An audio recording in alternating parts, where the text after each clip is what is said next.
Before that I will tell you what is IMA Maharashtra और IMA Maharashtra क्या कर रही है समाज के लिए. So IMA Maharashtra is a big organization. It's an NGO consisting of 48,500 member सदस्य उधर काम कर रहे हैं. हमारे 250 ब्रांचेस है, शाखा है, और वो शाखा से माध्यम से क्या काम चल रहा है, adoption of the villages. This is this project is आओ गाँव चले and our branches, our members are highlighting on आओ गाँव चले. So we are expecting 250 आओ गाँव चले projects in this year, and at national level it will be something 2,000 आओ गाँव चले projects all over IMA at national level. वहाँ जाके हम 2000 at national level, वहाँ जाके हमारे सदस्य एनीमिया का कैंप लेते, फीमेल फेटिसाइड में है, फीमेल कैंसर में काम है, और नॉन कम्युनिकेबल डिसीज जैसा रक्तदाब है, मधुमेह है, और कार्डियक इलनेस है. उसके साथ वैक्सीनेशन का काम ज़बरदस्त चल रहा है. और वैद्यकीय फील्ड के अलावा जो गांव है उधर स्कूल में बच्चों को हेल्थ अवेयरनेस, लाइब्रेरी डेवलप करना, बुक्स देना, उनको फेलोशिप देने का, मेडिकल स्टूडेंट जो डिज़र्विंग कैंडिडेट है, पुअर है, उनको भी बुक्स का सेट उनको प्रदान करने का. और छोटे छोटे जो विलेजेस है जिसको हम तांडा कहते, पाड़ा कहते, वाड़ी कहते, वस्ती कहते, और बिग सिटी होगा तो उधर स्लम एरिया, ये स्लम एरिया में जाके हम लोग काम करते. दूसरा जो हम प्रोजेक्ट हाथ में लिया है वो CPR training for rickshaw drivers. Rickshaw person जो है ये की पर्सन है between the hospital and the patients, और वो हमेशा वो ऑटो में वो पेशेंट लेके जाते हैं. उनको CPR ट्रेनिंग मिलना बहुत ज़रूरी है. हर एक ब्रांच 100 लोगों को, 100 रिक्शा ड्राइवर को ट्रेन कर रही है. मतलब आज इतना बड़ा काम 24,000 रिक्शा ड्राइवर को ये CPR ट्रेनिंग मिल जाएगा, और जो पेशेंट्स है, मरीज है, उनको मदद मिल जाएगी.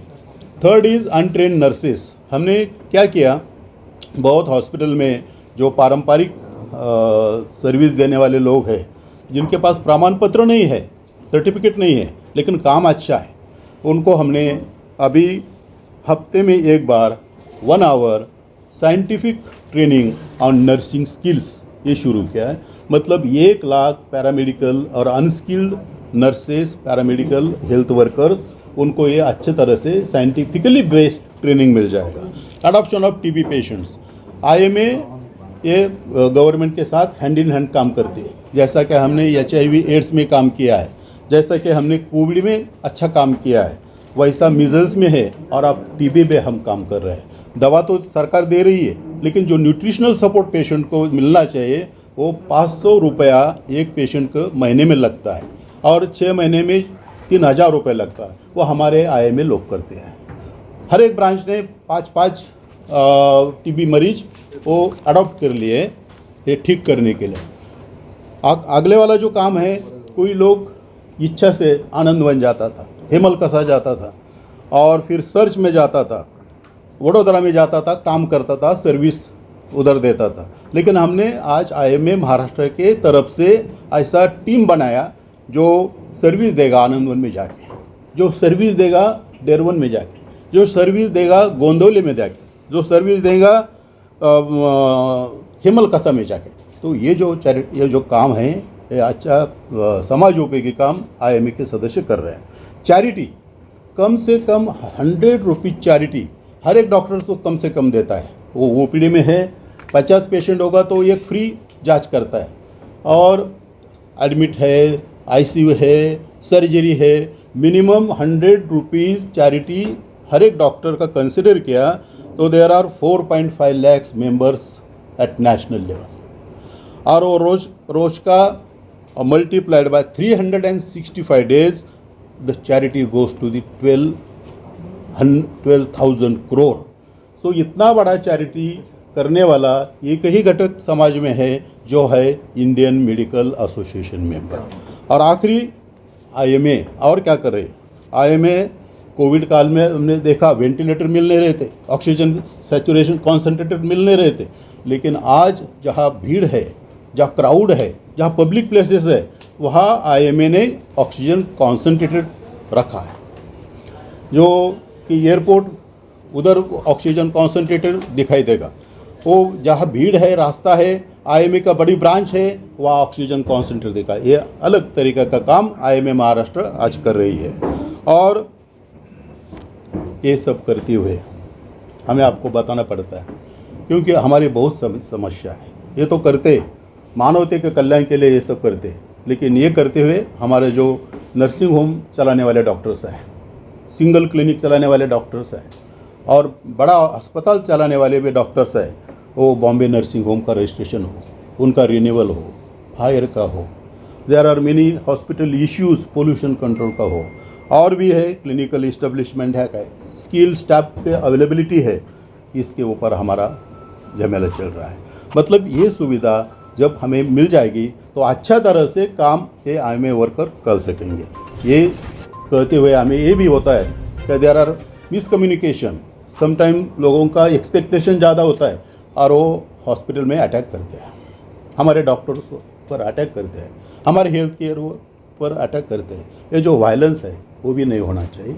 और ये जो काम अच्छा चल रहा है ये और अच्छा कैसा हो, ये हमारा प्रयत्न रहेगा। धन्यवाद सर। अभी तक कितने गांव आपने एडॉप्ट किया है? अभी मिनिमम 50, ये तो हमारा अप्रैल से चालू होगा और ये कंसेप्ट तो हेडक्वार्टर ने अभी दिया हमको, पर इसके पहले से 10-12 साल से कोई ब्रांचेस काम कर रही है। अभी 50 के आगे हमारा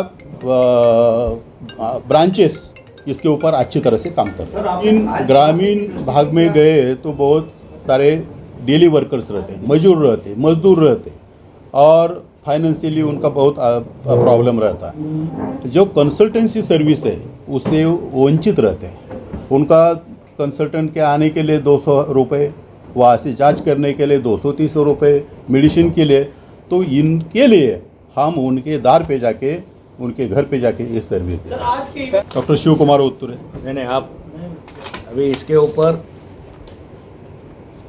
आप भी डॉक्टर के पास जाते हैं, सालों से जाते हैं। If you compare doctors fees, एक तो डॉक्टर्स फीस और एक तो treatment fees, they are 2 different things. ठीक है, अभी डॉक्टर्स फीस को आप देखोगे तो जितना बाकी का सब समाज में बढ़ा है उतना ही तो नहीं बढ़ गए हैं। क्या बढ़ गई है कि पेशेंट जब भी एडमिट होता है, hospitalisation fees, drugs fees, medicine के फीस, वो सब बढ़ते हैं। अभी उसके ऊपर तो डॉक्टर का कंट्रोल नहीं रहता है।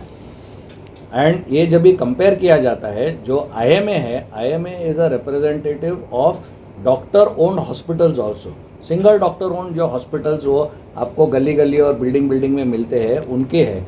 अभी आप वहाँ देखोगे तो डेफिनेटली फ़ीस ज़्यादा नहीं है। आप जो बोल रहे हैं वो कॉरपोरेट हॉस्पिटल्स में जब भी जाते हैं तभी वो लाखों में बिल जाता है। सिंगल डॉक्टर ओन्ड हॉस्पिटल्स में कभी भी लाख, 1.5 लाख, 2 लाख ऐसे बिल कभी होता नहीं है। अभी कॉरपोरेट जो है, अभी आप देखोगे कि who runs the corporate hospitals, ultimately it is the management people who are running, it is not the doctor who is running corporate hospitals. और जब भी मैनेजमेंट पीपल आर रनिंग, उनका बॉटम लाइन रहता है प्रॉफिट कितना बनाना। We agree what you are saying, but that is not for individual doctor. आज भी आपके फैमिली डॉक्टर्स जो है, आप वहाँ जाइए, बैठिए दिन भर, जैसे डॉक्टर कुटे ने कहा कि मिनिमम 2-4 पेशेंट्स को फ्री ऑफ कॉस्ट, जो जुने पेशेंट है उनको गरीब होंगे तो फ्री ऑफ कॉस्ट आज हमारे डॉक्टर दे रहे हैं। So don't compare hospitals owned by doctors और small hospitals which is basically IMA के members के with corporate hospitals, because corporate hospitals doctors have absolutely no control on what the fees. Example आपको मैं देता हूँ, because मेरी भी खुद की हॉस्पिटल है और मैं कॉरपोरेट हॉस्पिटल में भी जाता हूँ। I am a surgeon. अभी आप देखोगे कि कॉरपोरेट हॉस्पिटल में जब भी मैं सर्जरी करता हूँ, उसका हमने स्टैटिस्टिक्स IMA ने निकाली है, कौन सी भी सर्जरी करने के बाद hardly 15 to 18% of the bill is the doctors bill, बाकी का 80% इज़ द हॉस्पिटल बिल। अभी उसके ऊपर डॉक्टर्स को कंट्रोल कुछ भी नहीं है उसके ऊपर। एक उदाहरण के तौर पे बायोमेडिकल वेस्ट के तहत हर एक नर्सिंग होम को 22 लाख का, हर एक नर्सिंग होम को STP plant, Suez treatment plant लगाने की कंपल्शन किया है। वो फायर सिस्टम 7 लाख का लगाओ, जरूरी है, लेकिन वो बर्डन कहाँ जाएगा? वो बर्डन पेशेंट पे ही जाएगा। और ये आपने बहुत सही बोला है कि मेडिकल एक्सपेंसेस, ये गवर्नमेंट ऑफ इंडिया का स्टैटिस्टिक्स है, हर साल 3.3% of Indian population is pushed below poverty line because of medical expenses. जो हमारे किसान भाई आत्महत्या करते हैं ना, उसके साथ ये घर में बड़ी बीमारी होना, ये भी एक बहुत बड़ा रीज़न है। और अगर ये छोटे हॉस्पिटलों का सेक्टर, जो फैमिली हॉस्पिटलों का सेक्टर अगर बंद हो जाएगा, जो बंद होने जा रहा है, तो ये इसका नुकसान आम आदमी को ही भुगतना पडेगा। तुम्ही विचार करा, तुम्हाला जर डिलेवरी करायचं आहे, लीलावतीत जायचं आहे, 3 लाख रुपये लागणार, त्यांनाही तो खर्च आहे। हा म्हटलं त्यापैकी 10-15% डॉक्टरला मिळतात, तेच तुम्ही समजा राजीवच्या नर्सिंग होममध्ये गेलो, 20,000त काम होतं। राजीव ते तुम्ही फॅमिली पेशंट आहेत, तर तो तुम्हाला, अरे बाबा यांच्या आईंची पण डिलिव्हरी झाली, आता मुलीची पहिली डिलिव्हरी आली, नंतर सुनेची आली, पैसे नसले रात्री अपरात्री पण ते ॲडमिट करतात, काम होऊन जातं, जे की आम्ही सगळेच नर्सिंग होम चालवणारे करतो। पण तेच तुम्ही मोठ्या हॉस्पिटलमध्ये जा, आधी पैसे ठेवा। दुर्दैवाने अजून एक गोष्ट आहे, हे जे काही सगळे मंत्री, आमदार, खासदार, मोठे सचिव, अधिकारी, हे सगळे ट्रीटमेंट अशा कॉर्पोरेट हॉस्पिटल्समध्ये घेतात, कारण त्यांना रिएम्बर्समेंट मिळतात, आपल्या पैशातून ते बेसिकली ट्रीटमेंट घेतात। त्याच्यामुळे त्यांना वाटतं की सगळे नियम आणि सगळ्या गोष्टी त्यांच्याच दृष्टिकोनातून बनवावे। ते कधी हा विचार करत नाही की अशोक भाऊंकडे त्यांचा 20 वर्षापासूनचा पेशंट आहे, रात्री पोटात दुखतं, पैसे नाही आहेत, भूलवाल्याचे पैसे नाही आहेत, चल ऑपरेशन करून घे, 7 दिवस आहेस तेव्हा तुम्ही करा।